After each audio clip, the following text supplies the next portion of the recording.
let's go around the NHL, shall we? Talk about some topics around the National Hockey League. Johnny, I'll start with you on this one. Get into your breakout player this season. Who do you expect to really maybe take that huge next step? It's funny to say this about a guy drafted first overall. I'm saying Connor Bedard. Okay. I think he has been slighted in the perception of what he is because he's been in a bad situation. Well, he had bad years. He had 2 60-plus point seasons on a terrible team. But I like the fact that he recognized there were some holes in his game and spent all summer working on his skating, getting more explosive, and being ready to do the things that he thought he needed to do to provide more offense. And I think on a slightly better team with a bit more experience and good health, like I think a point-a-game season for him is what we should almost expect because he is that talented. We can't forget how talented he is just because he's sort of been lost in Chicago, not having very much success. How much do you think maybe not making Team Canada for the Four Nations face-off kind of hurt that narrative last season? Well, I don't think not making Team Canada hurt the narrative. I think the narrative maybe hurt him not making Team Canada. Okay. The narrative was there before. That, and it's true. He's not a great 200-foot player. There are elements of his game. He can't take face-offs. Is he a center? Is he a wing? There are things that he needs to get better at. But make no mistake, he's a gifted offensive player. And I don't know if it's feasible that he makes the Olympics, but for everyone who's Canadian who's good, the Olympics are on their radar. I mean, he could have a great first half and maybe play his way into consideration, so that's not lost on him either. Breakout player, who do you got?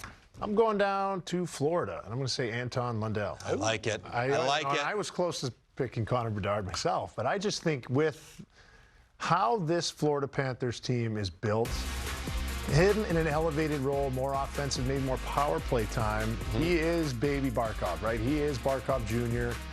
I just think, yes, his matchups are going to be tough. Yes, he's going to be asked to do a number of different things.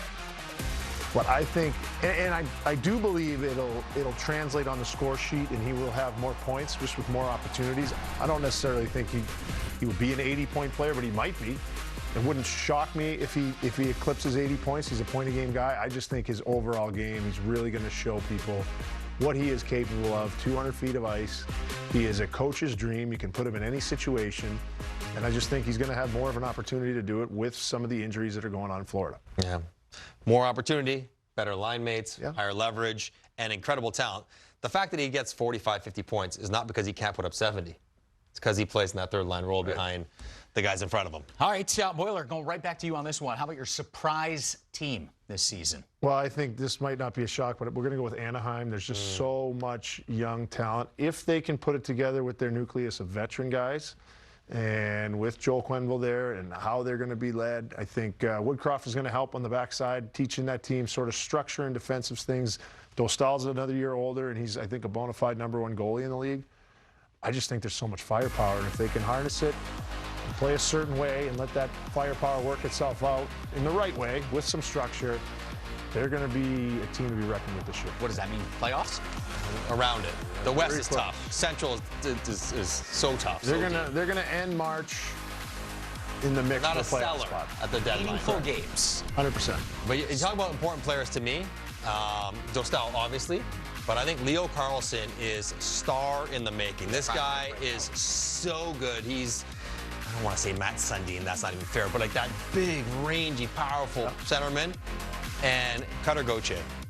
I think this guy's going to score 30 because he can in his sleep. His shot is crazy. Elite. And now there's a lot of talented players, and how they chop up the power play ice time will matter, but I think Cutter Gauthier is going to be really good. All right, who's your surprise team this All year? right, I'm going with a team, I don't know, sentimental value, the one-time Arizona Coyotes. Hey. Oh, okay. Utah. I think Utah has been building slowly but surely, even through the Arizona departure, into Utah, trying to get better, trying to get themselves in a spot where they can compete in the very tough Western Conference. I think they're in that spot now, ready to compete. They're just deeper. They're a bit older, where a lot of their top players were kind of young in their careers, but now they've been around 2, 3, 4, 5 years and are ready to get serious about trying to make the playoffs. They have a lot of talent up front. I think Clayton Keller's obviously very good. Logan Cooley's very good. They go out and get Peterka. He's very good as well. If they get the goaltending, then I think this team will challenge for a playoff spot. Tusks up. I like it. They were in the mix last year, and then all of a sudden, They got to win at home. Yes. They got to win some home games. Well, they got all that Renault going on in the Delta done. Center. They're Ready to go. Tell you what, I'm excited to see Dylan Gunther Clayton Keller said he can score 40 in the league. Talk about shooter. He can shoot the puck. He can shoot the pill. He can shoot it. All right, how about a team that you're kind of worried about going into this season? All right, I don't want to be negative, but I'm worried about the Winnipeg Jets. Ooh. The best team in the league last year. Everything went right. Connor Hellebuck, season for the ages. Yeah. But they're starting this year with their captain, Adam Lowry, on the injured list. Cole Perfetti, their second-line winger, the guy who had to step up and replace Nick Ehlers, on the injured list.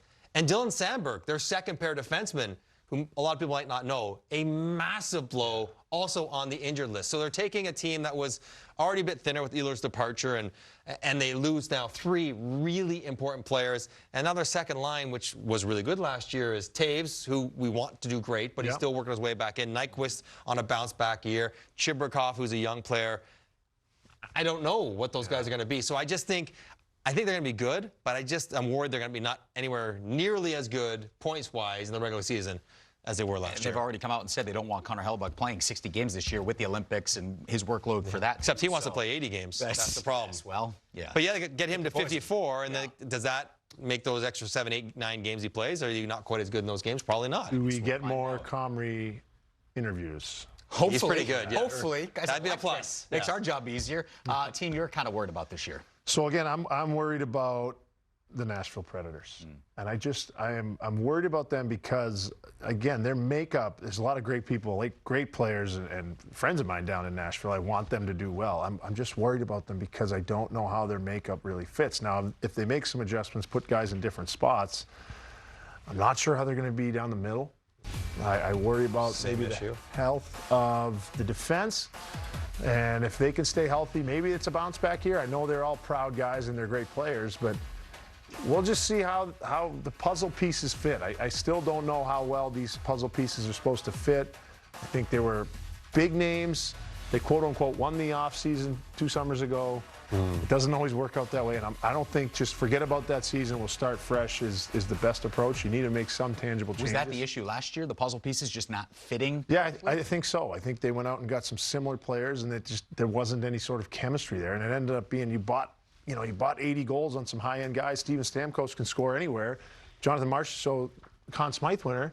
If it doesn't fit, it's hard to play, and they couldn't score early. Well, their best 3 goal scorers are all right-shot wingers. Yeah. Right. There's only so many spots a right-shot winger can go to score. If you don't have enough centers to give them the puck, and they don't have difficult. the facilitators down the middle, so it's tricky that way. Now, if they get a full season of health out of Roman Josi, helps a lot. It does. And if Juuse Saros is elite level, helps a lot. I think Brady Shea, not surprisingly, wasn't quite as offensive as he was in Carolina. No. That was to be expected, but yeah.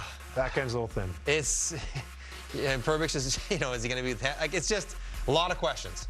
A lot of questions. You're going to need your best players to be awesome, and even then, it's a tough conference for them to be in. All right, maybe those answers come when we see them play coming up later on this week.